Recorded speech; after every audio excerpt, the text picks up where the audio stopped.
Good morning, friends. Welcome to The Well. My name is Ryan Gear. I'm the pastor here. If you're new with us, you're our guest, and we're glad you're here. And if you'd like to let us know, just text the word welcome to that number you see on the screen, 480-530-7234. It'll text you back with the Digital Connect card. Just tell us about yourself, and you'll get more information about The Well. We appreciate you being with us this morning, and Happy New Year. Here we are.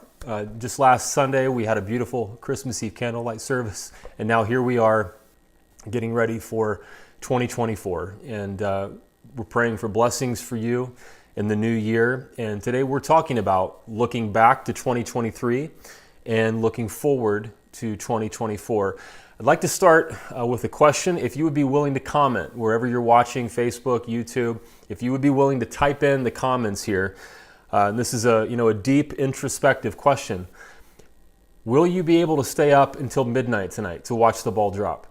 Or will you be in bed by 9? Which is it for you? Will you be able to stay up late enough tonight to watch the ball drop and celebrate the new year? Or are you like, what? The new year's coming, whether I'm awake or not. I'm just going to bed. So if you would type that in, let us know. My neighbors, excuse me, I've still got this dry cough. Pardon me.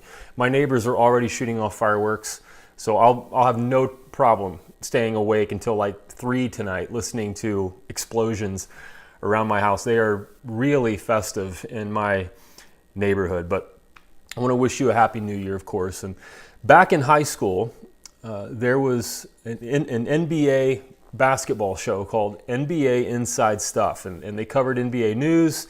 And Ahmad Rashad was the host, and he interviewed players during that time. And during the show, there was always a highlight reel of the best slam dunks from that week.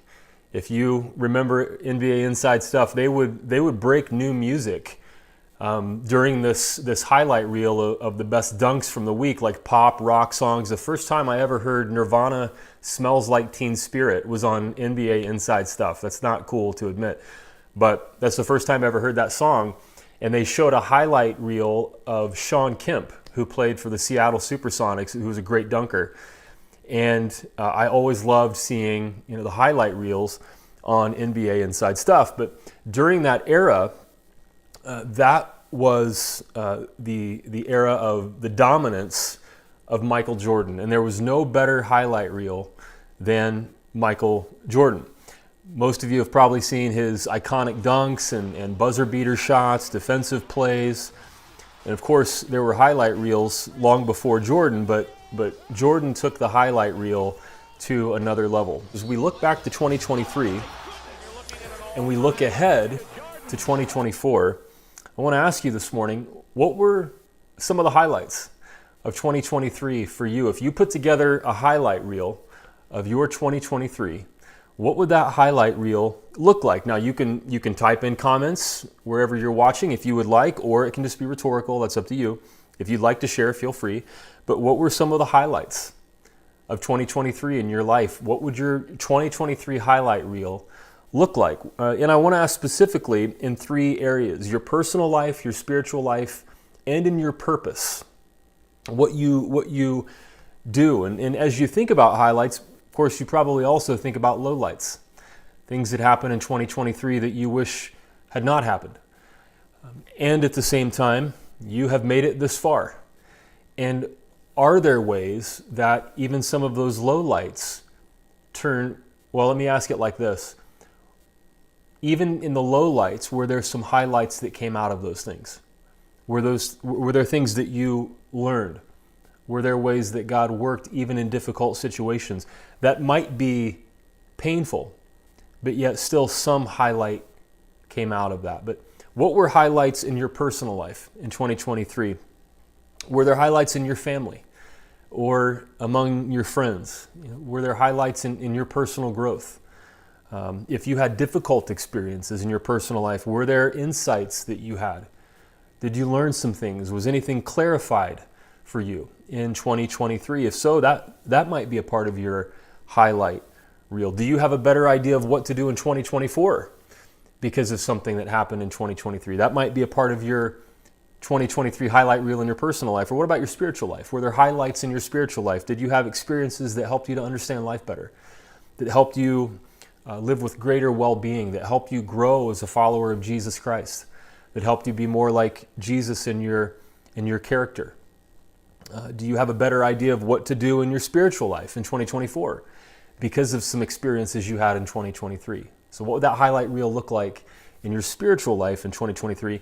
And then in your purpose, in the way that you live your calling, your God-given purpose in your daily life. What were some highlights in 2023 regarding your purpose? How did God work through you in 2023? Did you volunteer in some way? How did God work through you in your career? Some people don't think of their job as a calling. The word vocation comes from the Latin vocatio. It means calling. You can hear vocalization in that word. Vocation is God's calling on your life. Your job, your career is a call. You are uniquely gifted to do what you do. How did God work through you in your career? How did God work through you maybe using your shape that we talk about in Discover Your Purpose class that's going to come up here early in 2024? Again, how did you live out your unique shape? How did God work through you in your purpose? So what would your 2023 highlight reel look like? And I'll share out of my own life as we end 2023 and look ahead to 2024. I've been thinking about, my highlight reel from the last year, and then what I hope my highlight reel will look like in the next year. So personally, for me, one of the highlights of my life was watching my sons grow and develop this year, just watching them succeed in 2023. They're doing well in school and sports, and they play music together. We couldn't be more proud of them. Hannah and I will say at times our kids are better than we deserve. I'm just so thankful for how they're doing. And they played a pep rally at Perry High School where we meet for church locally.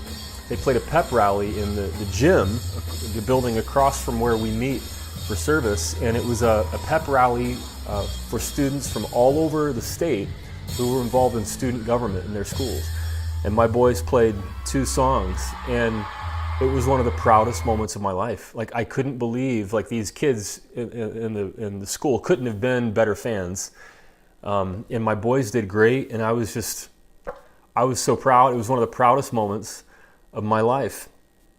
And so personally, it's been a fulfilling year for me, 2023. That would be my highlight, on my highlight reel personally in 2023. And then spiritually, one of the things that I'm most thankful for that would be on my highlight reel for 2023 is that I realized that I have much less anxiety around life and around ministry than I had a few years ago. And that really was clarified for me this year.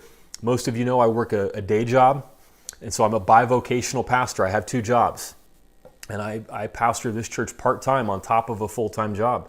And that can be difficult sometimes, but I have the day job so that I can do this, so that I can pastor the well. And when Stan Mitchell came here as a guest speaker this past fall, he and I went out to lunch, and we were talking about life, and I shared with Stan how thankful I am that I just feel so much less anxiety in ministry and in life in general than I used to feel a few years ago. And I think it happened for me during the COVID lockdown. I don't even know all the reasons why.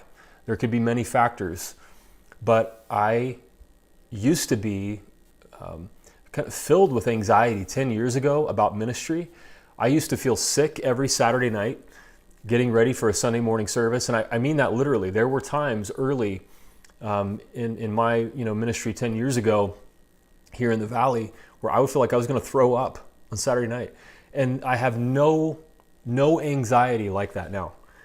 I told Stan, I don't know all the reasons, but that's one of the things that I am most thankful for in my spiritual life. So that would definitely be on my highlight reel for 2023. And as far as my purpose goes, I'm excited about what happened in the well in 2023.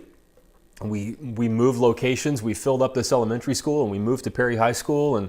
And just a couple of months ago, if you were around, you remember I issued an invitation to people in the church who felt like God might be calling them to step up into some point leader positions in the congregation, because in 2024, for the well, it's going to be all about building the structure of the well, building up the inside, the internal structure of the well, as far as leaders and teams. And the well is going to continue to grow far beyond me as people, say yes to God's call. And almost all of those leadership positions are filled already. It only took about a month. And I'm super thankful and excited about what's happened in the well in 2023 and what we have ahead of us in 2024. So what would be on your 2023 highlight reel? And then, of course, can I ask you, what do you hope your highlight reel for 2024 will look like? And if you can type it in the comments if you want, or it can be rhetorical. It's up to you. If it would help you to type it out and share it with other people, feel free. And I'm not talking about making resolutions necessarily, but what do you hope for? What do you hope your highlight reel will look like in 2024, specifically in those same areas, in your personal life, in your spiritual life, and in your purpose? Personally, do you hope for a better relationship with somebody? Do you hope for a healthier marriage, or do you want to start dating, or do you want to take the next step in some family relationship, a better career opportunity maybe? Maybe you're going back to school, or maybe you're hoping for a promotion. Maybe you're hoping for better circumstances for a loved one. Maybe they're having a hard time and you're praying for them, or you're looking forward to seeing your kids grow if you're a parent this year, or a grandparent maybe. And what would you like to see in your personal life highlight reel in 2024? And then what about your spiritual life? How would you like to grow spiritually in 2024? Are you feeling anxious like I shared about, and you want to grow in your trust and peace and joy and hope, the things we talked about during Advent? Are you facing a big life change and you need to trust God? You're not sure what's going to happen in 2024, and you need to trust. How would you like to grow closer to Jesus Christ in 2024? If you're a follower of Jesus, how would you like to grow in your relationship with Jesus in 2024? And then how about your purpose? What would you like your 2024 highlight reel to look like in your purpose? Is there some way you feel called to make a difference? Maybe it is volunteering in some way. Maybe you're looking around. Maybe it's in the church. Maybe it's somewhere in the world. You're looking around and you are seeing something that needs your help. And you're feeling, or maybe you're hearing that still small voice of the Spirit of God calling you to do something about that, saying you can do something about that. And is this the year that you roll up your sleeves and you get involved in that thing and you live into God's calling and purpose? Is it in your career? Or is it, volunteering, whatever it looks like, starting something new, starting an organization, whatever it might look like? Do you want to just take your purpose to the next level? Maybe you've been, living out your calling, but you're thinking, I think God is prodding me to something more in 2024. What would you like your 2024 highlight reel to look like? Well, I referenced Michael Jordan earlier, and Jordan was known for this, and he shared this in interviews, that before every game and during the game, Jordan would visualize how he wanted to perform in the game. He would visualize hitting certain shots. He would visualize how he wanted that game to play out. He also shared when he would shoot free throws, maybe in a clutch moment in the game, and maybe in an away arena, he would visualize, as he stood at the free throw line, he would visualize shooting free throws in practice hundreds of times a day when there was nobody around and it was quiet in the gym. Just the echo of the basketball hitting the floor, or the swish of the net.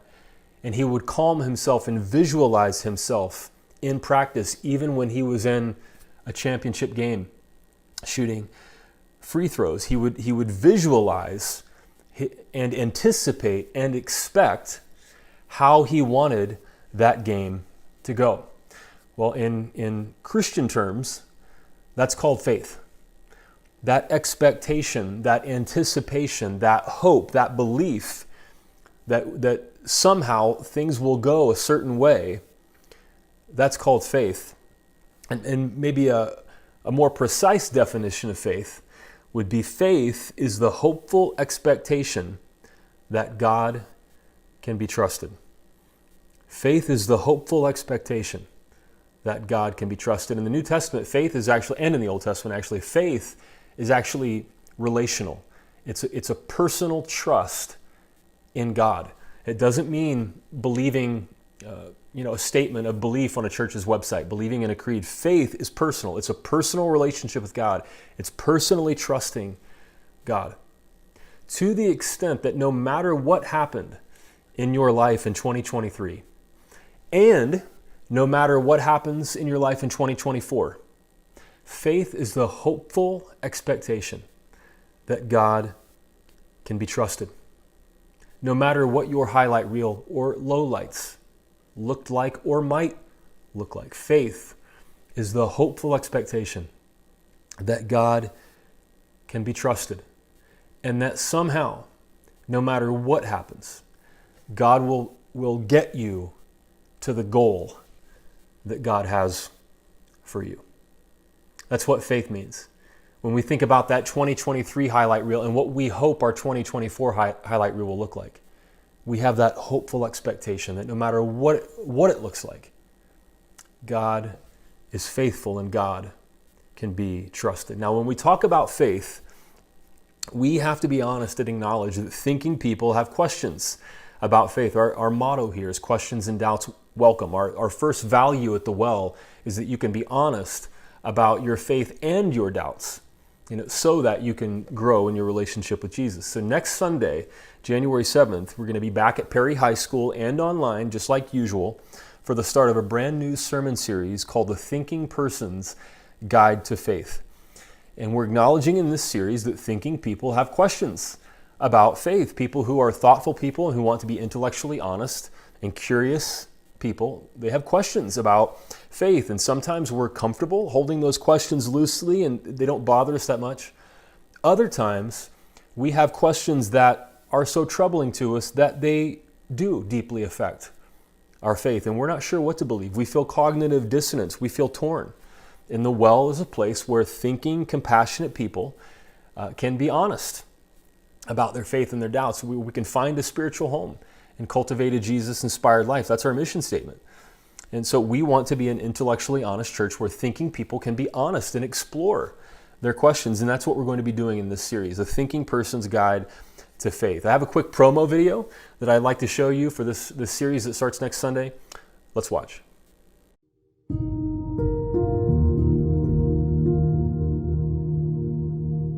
If God is good, does he really condemn people?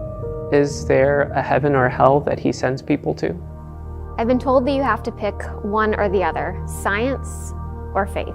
I want to learn more about the teachings of the Bible, but sometimes when I read the lessons and the stories, they just don't make sense. Our world is full of immense suffering and huge need. If God is all loving, why does he let people suffer? Why doesn't he cure cancer or COVID or all of those other things that people face on a regular basis? Why do bad things happen to good people?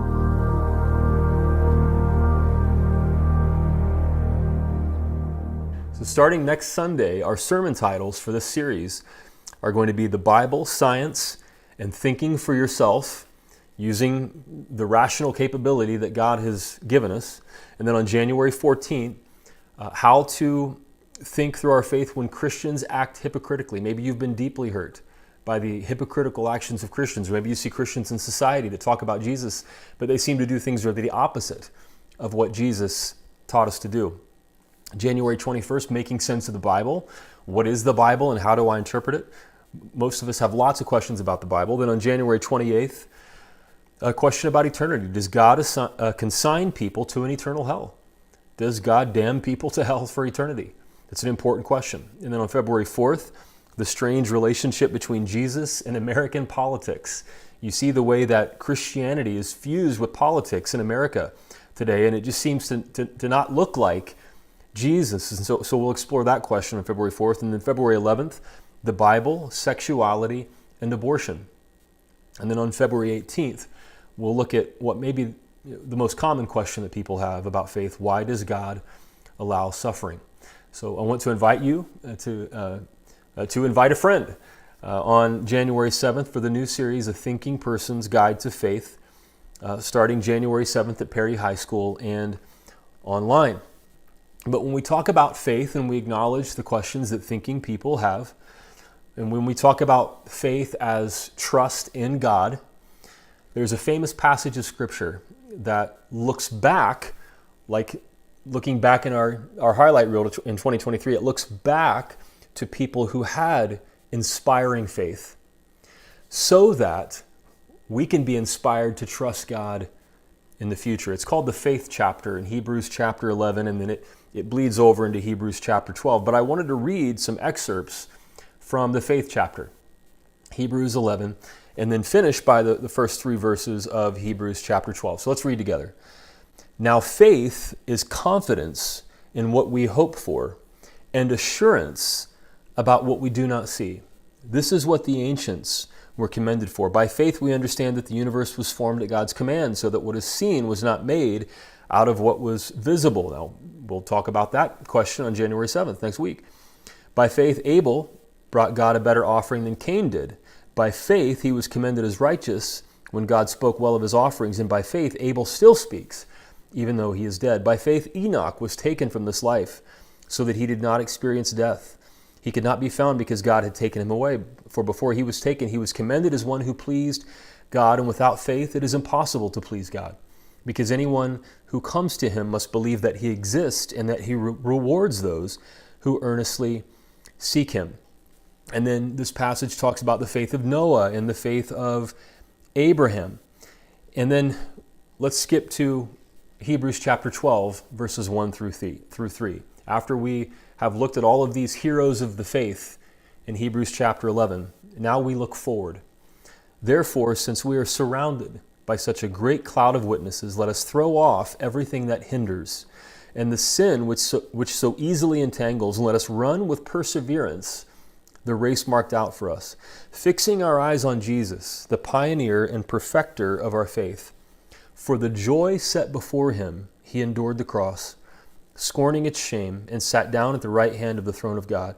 Consider him who endured such opposition from sinners, so that you will not grow weary and lose heart. Now, there is a lot here in this passage, a lot of questions that we'll be dealing with in this next series, The Thinking Person's Guide to Faith. Sin is falling short of God's goal for us, which means loving the way that God does, and it gets in the way of us becoming our best selves and following Jesus and partnering with God in the world. And like Michael Jordan, visualizing how he wanted to play, we fix our eyes on Jesus because we want to be followers of Jesus.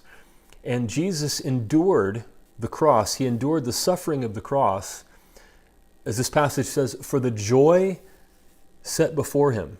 I mean, that's an interesting thing to say about crucifixion. Jesus went through what he did because it was worth it to him in order to reach his goal. And the purpose of this passage is to help us look back and see how there were people in the past who trusted God, and see how God was faithful and trustworthy in the past. And because God was faithful in the past, we can have the hopeful expectation that God can be trusted in 2024. So as you think of what you would like your 2024 highlight reel to look like, know that the same God who was faithful in the past will be faithful in the future. The same God who was faithful in 2023, no matter what you went through, no matter what your highlight or low light reel looks like, that same God will be faithful in 2024. Now, that doesn't mean that everything will go the way you want it to go. We have our hopes and dreams for our highlight reel in 2024, but it doesn't mean that everything will work out that way. That's not the way life works, is it? Has there ever been any year where we hit all the green lights and everything worked out for us just the way we hoped? I doubt it for you. That hasn't been true in my life. But as we look back, hopefully the highlights become more prominent to us. But faith doesn't mean everything will go the way we want it to go. The author Philip Yancey tells a story of a man named Douglas. And he says that Douglas was a good man. Douglas had been trained as a psychotherapist, but he gave up this lucrative therapy practice and started to work among the poor in an inner city area. And even after he did that, his life began to fall apart. the first thing that happened was that his wife was diagnosed with breast cancer. And she started chemotherapy, and of course, that deeply affected their whole family. And she was always tired and felt sick, understandably. And Douglas had to pick up the work around the house and manage because she wasn't able to. And that spot of cancer spread and appeared on her lungs. And her life was seriously threatened. And then a new round of treatment started. And so Douglas was dealing with that situation. And in the middle of that pain and that suffering for their entire family, they were involved in a serious car accident. They weren't doing anything wrong. They were driving down a road, and a drunk driver crossed the median and smashed into their car head on. Douglas's 12-year-old daughter was badly lacerated from the breaking glass of the windshield. And Douglas was actually injured more than anybody else. He hit his head on the dashboard. And first he was having trouble with his vision. He had a difficult time walking downstairs without stumbling. The worst thing for him was that Douglas could no longer read properly. And he loved to read. And because of the way this crash was affecting his vision, he couldn't see the words clearly. And Philip Yancey knew Douglas, and they met for breakfast. And Douglas told Philip some of that story, and they chatted for a while.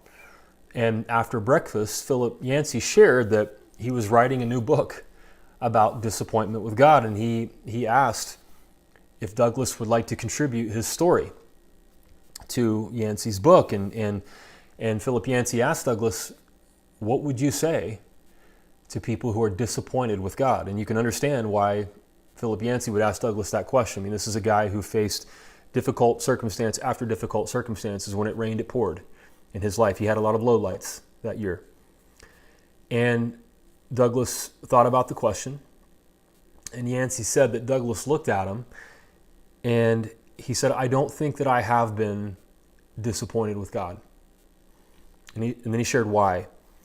He said, everything that I went through, and a person might be tempted to be disappointed with God or angry at God. He said, I didn't really struggle with that. He said, I learned a long time ago not to confuse God with life. He said, is life unfair? Absolutely. Things happen to us in life that certainly seem unfair. And he said, I feel like my life has been unfair. What happened to my wife, what happened to my daughter, what happened to me? It feels unfair. And this is just profound. I mean, this guy Douglas, this guy's living on a different spiritual plane. He said, but I think God feels exactly the same way. I think God is grieved and hurt by what that drunk driver did, as much as I am. I think God is grieved by cancer. Now that raises questions that we're going to address the best we can in this next series, The Thinking Person's Guide to Faith. But Douglas said, as I read the Bible, I noticed that there were people who were able to separate their physical reality of life from the spiritual reality of their relationship with God. And for example, a Jewish theologian named Abraham Heschel once said on the book of Job, Job gained a faith that could never be shaken because he got it out of having been shaken. And that's the kind of faith that Douglas seemed to have. He said, I've separated life from God. In other words, I don't believe that God is the cause of everything that happens in my life. So I don't blame God. Life is unfair, but I don't think that God is the cause of all of that. Now that's at least an attempt to answer some of those questions that we'll talk about in this next series. And then Douglas said, if you're ever tempted to confuse God with life, go back and read the story of Jesus. As God entered human flesh and entered into the human experience, read the story of Jesus and ask yourself how Jesus would have answered the question, is life unfair? Jesus was tortured to death. after not committing a crime. He was whipped and beaten and executed. And Douglas said to Philip Yancey, "For me, the cross of Christ demolished for all time the idea that life is supposed to be fair." Wow. This guy had faced so much in his life, but obviously has done the spiritual work to reflect on this. And he asked, would Jesus have considered life to be unfair? I mean, he was crucified and executed unjustly. That's unfair. But Hebrews 12 tells us that for the joy set before him, he endured the cross, scorning its shame, which means shaming its shame. The cross was an element of shame. It was meant to shame people. The Roman Empire crucified people to not only kill them, but shame them, to make a mockery of them. And the Hebrews says Jesus shamed the shame. He was willing to be crucified for the joy set before him. And that sounds strange. But somehow we gain meaning there that Jesus endured the cross because it was on the way to his goal. It was the way for him to accomplish his goal. And then Hebrews 12:3 tells us, as we read, "Consider him who endured such opposition from sinners so that you will not grow weary and lose heart." Consider him. Consider Jesus. Consider how Jesus faced life even when there were lowlights, when it didn't feel like there were any highlights. Consider Jesus, how Jesus dealt with life and the unfairness of life, even if our highlight reel doesn't look the way we want it to look. Douglas is communicating this profound point that is difficult to accept for some of us, especially when we're hurting deeply, that our disappointments end up being God's appointments. That doesn't mean that God caused it, but God meets us where we are. It's an appointment where God meets us in our disappointment. And God works to bring any possible good out of whatever we face, whether it was in 2023 or in 2024. It doesn't mean God is the cause of everything that happens to us. There's theology like that says God causes things to teach us a lesson. I just find that troubling and not true to the character of God that I see. But it means that God works to bring good even out of the worst situation, even if it looks like there is no way. Which brings us to faith. The hopeful expectation that no matter what happens, God can be trusted. God brought us through everything we've faced in the past. God was faithful. And that same God will be faithful to us in 2024 and in the future. The same God who was faithful in the past will be faithful to us in the future. Now, I'm excited about 2024 at The Well, which is all of us as a community. The Well isn't a building or a program or an organization. The Well is us. And I'm excited about what God is doing in our lives and what God will do in our lives in 2024. And we moved locations in 2023. We outgrew the elementary school where we used to meet, and we moved to Perry High School where we are now. And right before we moved to Perry, a leader in our congregation joked about that banner that was up at Hancock Elementary. If you were there and you remember that, their mascot is Hancock Heat, and it was just flames across the top of the stage. So every Sunday morning, you looked up and you were reminded of like hellfire and brimstone churches. Like there's just, the flames of hell above the stage. Somebody's like, when we moved to Perry, could we have a banner printed with all those flames and hang it up above the stage at Perry? Not exactly. But we moved from this elementary school to Perry High School. And now we have this opportunity to grow in 2024 as we grow internally with these new point leaders who have stepped into these roles, and then the teams they create, and how all of us band together to make the Well as strong as it can possibly be in 2024. And just last week, actually, there was an article published by the Washington Post entitled "Church for the Nuns, Anti-Dogma Spiritual Collectives Emerge Across the U.S." by Catherine Post. And it was an article about churches like the Well. I know some of these leaders, and I know some people who are involved in beginning to try to bring these various churches together.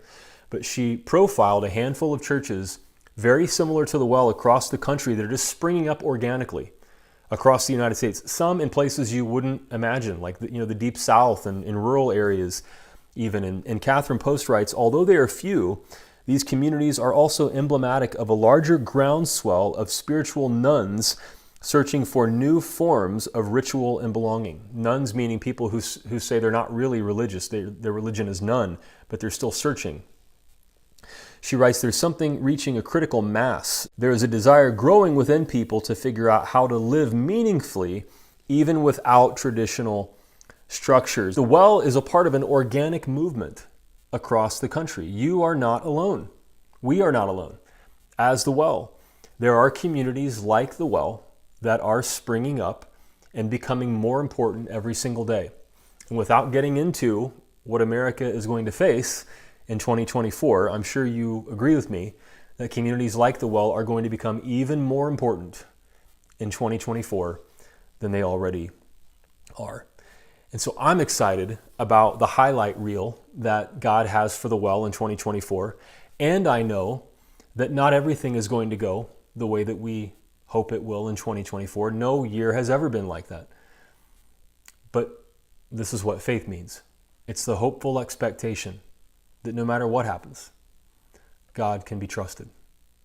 And the same God who brought us through everything we faced in the past will lead us through everything that we face in 2024. I want to close with a video that some of you saw during the Growth Track series in November. I showed this video, but I think it's worth showing again here at the end of 2023 as we look forward to 2024. And some of you maybe didn't see this video, and I want to play it again. I'm so proud of the people who shared that I want to play it again. So back in November, I asked for anyone in the Well who wanted to share what they appreciate about the Well. And it became this incredibly moving experience for me to sit down in Zoom meetings with these folks and hear them share from the heart.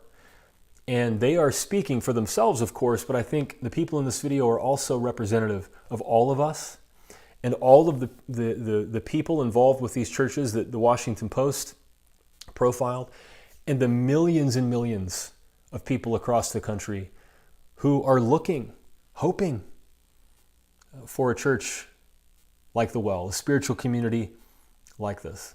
And so I'm going to close with this 4-minute video of people in the Well talking about what they appreciate about the Well. And it describes why I'm so excited about what God has for the Well in 2024. Let's watch.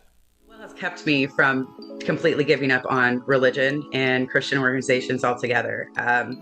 When I first came here, I think like a lot of us can understand through what we've gone through, is it really helped me to realize that there are actual Christians that want to follow Jesus and follow what Jesus says. So I came to the Well to an ad in the Santan Sun, and it was about we have issues. I looked at it, and it was abortion, and there was about other things like LGBT rights and all these issues that are controversial and yet not really addressed by any. Most churches won't touch those issues. When I saw that, I thought, this is interesting.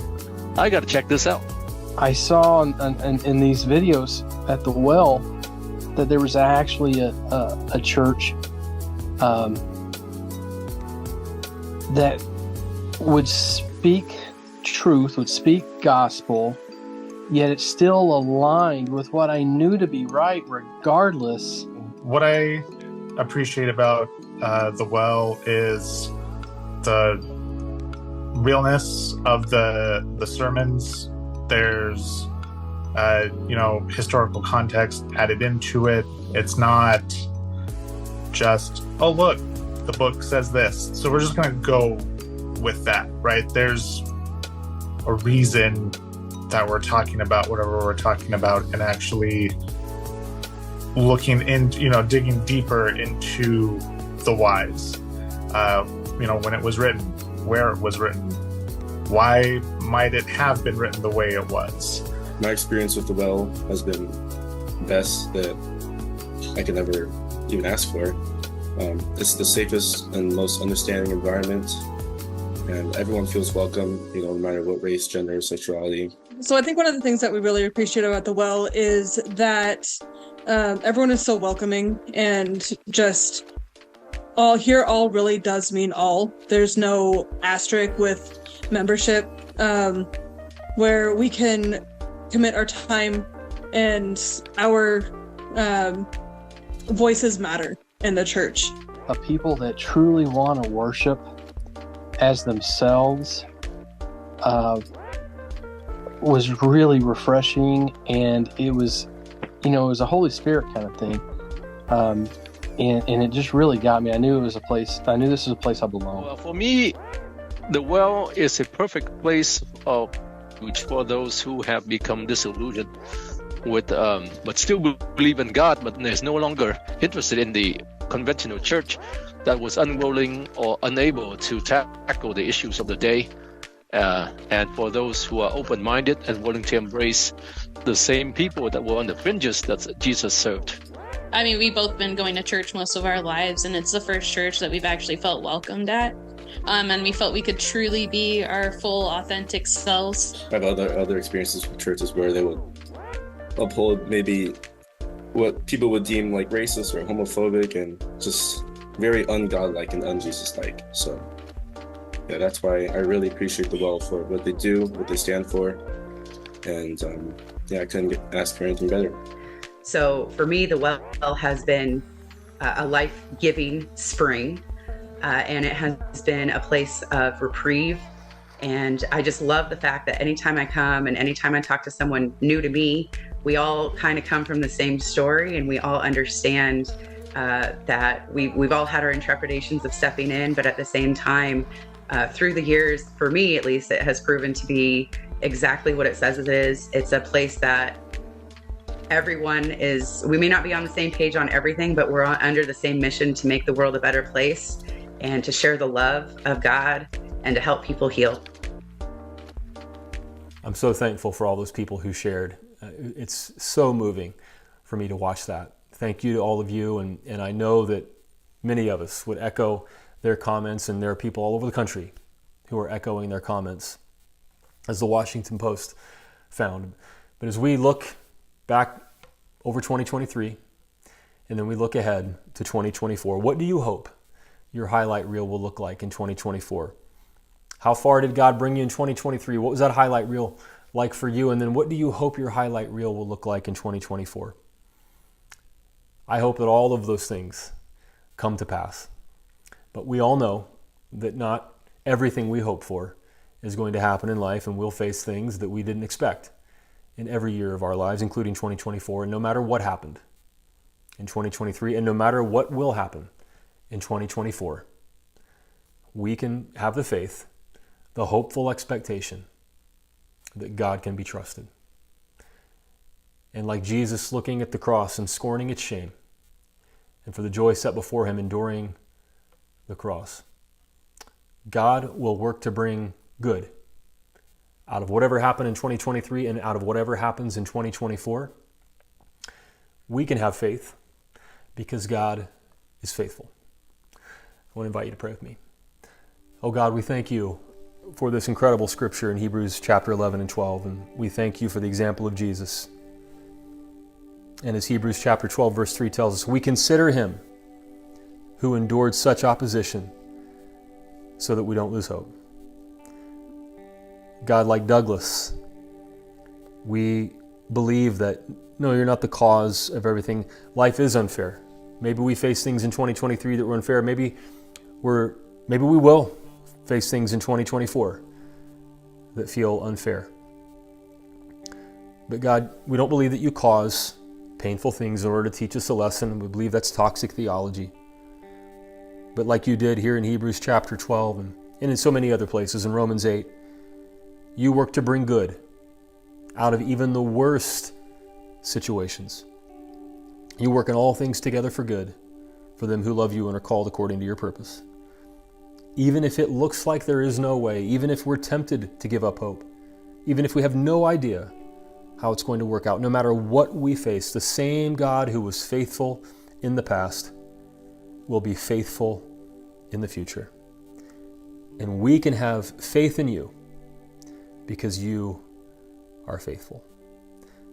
We thank you for what you've done in 2023, and we thank you for what you're going to do in 2024 in our lives and in the well. And we pray these things in Jesus' name. And everybody said, amen.